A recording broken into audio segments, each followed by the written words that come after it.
வணக்கம். உங்கள் ரமேஷ் ஓம் பேசிட்டு இருக்கேன். திருமல லேட்டஸ்ட் அப்டேட்ன்னு பார்த்தோம்னா, ஃபியோ திருப்பதில இஷ்யூ பண்ற சர்வதர்ஷனம் டோக்கன் வந்து இப்போ ஒரு 4, 5 நாளா பார்த்தோம்னா, இன்னும் கொஞ்சம் எர்லியா அதாவது ஆஸ் பர் டிடிடி டைம்ன்னு பார்த்தோம்னா, நைட்டு ஒரு 8 மணி அப்படி இல்லன்னா 9 மணிக்கு இஷ்யூ ஸ்டார்ட் பண்ணிட்டு இருந்தாங்க. கிரவுட் அதிகமா இருக்கிறதுனால ஈவினிங் ஒரு 7 மணிக்கெல்லாம் இஷ்யூ ஸ்டார்ட் பண்ணிட்டு இருக்காங்க. அதாவது இப்போ ஒரு 4, 5 நாளா பார்த்தோம்னா, சாயந்தரம் ஒரு 7 மணிக்கெல்லாம் டோக்கன்ன்றது இஷ்யூ ஸ்டார்ட் பண்றாங்க. ஸோ அதுக்கு தகுந்த மாதிரி பிளான் பண்ணிக்கோங்க.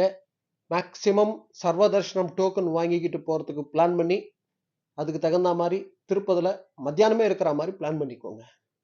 ஏன்னா எந்த டோக்கன் இல்லாமல் போகிற சர்வதர்ஷனத்துக்கு ஒரு அப்ராக்சிமேட்டடான்னு பார்த்தா கூட ஒரு மினிமம்னு பார்த்தா கூட ஒரு 15 மணி நேரம் வரைக்கும் ஆகுது. அதனால சர்வதர்ஷனம் டோக்கன் வாங்கிறதுக்கு பிளான் பண்ணுங்க. மத்தியானமே திருப்பதியில் இருக்கிற மாதிரி பிளான் பண்ணிடுங்க. 7 மணிக்கெல்லாம் இஷ்யூ ஸ்டார்ட் பண்ணிட்டு இருக்காங்க. டிடிடி டைம்னு பார்த்தோம்னா நைட் 8 மணி தான். ஆனால் க்ரௌட் அதிகமாக இருந்ததுன்னா கொஞ்சம் இஷ்யூன்றது கொஞ்சம் ஏர்லியாகவே ஸ்டார்ட் பண்ணிட்டு இருக்காங்க. இந்த பாயிண்ட் கவனம் வச்சுக்கோங்க. சர்வதர்ஷனம் டோக்கனோட அப்டேட் நம்ம டெலிகிராம் குரூப்பில் நான் ரெகுலராக ஷேர் பண்ணிட்டு வந்துட்டு இருக்கேன். அது கண்டிப்பாக பக்தர்களுக்கு யூஸ்ஃபுல்லாக இருக்கும்.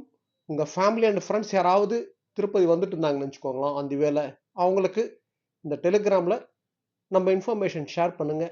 கண்டிப்பாக சப்போர்ட்டாக இருக்கும். சர்வதர்ஷனம் டோக்கன் இப்போ ரன்னிங்கில் எவ்வளோ டோக்கன் இருக்குது அவைலபிள்ன்றது கண்டிப்பாக யூஸ்ஃபுல்லாக இருக்கும். நீங்கள் பை ட்ரெயினில் வந்தீங்கன்னு வச்சுக்கோங்களேன், இம்மிடியட்டாக எதிர்க்க விஷ்ணுநிவாசம் போயிடுங்க. பை பஸ்ஸில் வந்தால் பஸ் ஸ்டாண்டு கிட்ட ஸ்ரீனிவாசம் இருக்குல்ல, அங்கே போயிடுங்க. உங்களுக்கு ஃப்ரீயாக டைம் இருக்குன்னு நினச்சிங்கன்னா நீங்கள் பூதேவி காம்ப்ளெக்ஸ் இருக்குல்ல, அலிப்பிரி ஏரியாவில் அங்கே கூட டோக்கன் வாங்கலாம். நீங்கள் எங்கே வாங்கினாலும் சரி இந்த 3 இடத்துல சேம் டோக்கன் தான். இதில் எந்த டிஃப்ரென்ஸ் கிடையாது. அதாவது அலிப்பிரி நடப்பாதையில் நடந்து போகிற பக்தர்களுக்குன்ட்டு செப்பரேட்டாக எந்த டோக்கன் இஷ்யூ பண்ணுறது கிடையாது. இந்த பாயிண்ட் கவனம் வச்சுக்கோங்க. மெயின் அப்டேட்னு பார்த்தோம்னா, திருப்பதியில் சர்வதர்ஷனம் டோக்கன் வாங்கிக்கிட்டு நீங்கள் தர்ஷனத்துக்கு போகணும்னு நினச்சிங்கன்னா மத்தியானமே திருப்பதியில் இருக்கிற மாதிரி பிளான் பண்ணிக்கோங்க. சாயந்தரம் 7 மணிலேருந்து டோக்கன் இஷ்யூ பண்ணுறதுக்கு கூட சான்சஸ் இருக்குது. க்ரௌட் அதிகமாக இருந்ததுன்னா ஏர்லியாகவே இஷ்யூ ஸ்டார்ட் பண்ணிட்டு இருக்காங்க. இதுதான் அப்டேட். திருமலா திருப்பதி அப்டேட்ஸ்க்காக சப்ஸ்கிரைப் பண்ணி வச்சுக்கோங்க. அதே போல் சர்வதர்ஷனம் டோக்கனோட ஸ்டேட்டஸ் டெய்லி நம்ம டெலிகிராம் குரூப்பில் நான் ஷேர் பண்ணிட்டு வந்துட்டு இருக்கேன். யாராவது டெலிகிராம் குரூப்பில் ஜாயின் பண்ணாதவங்க இந்த வீடியோட டிஸ்கிரிப்ஷன் லிங்க் கொடுத்துருக்கேன், ஜாயின் பண்ணிக்கோங்க. ஓகே, நெக்ஸ்ட் அப்டேட்டில் மீட் பண்ணுவோம்.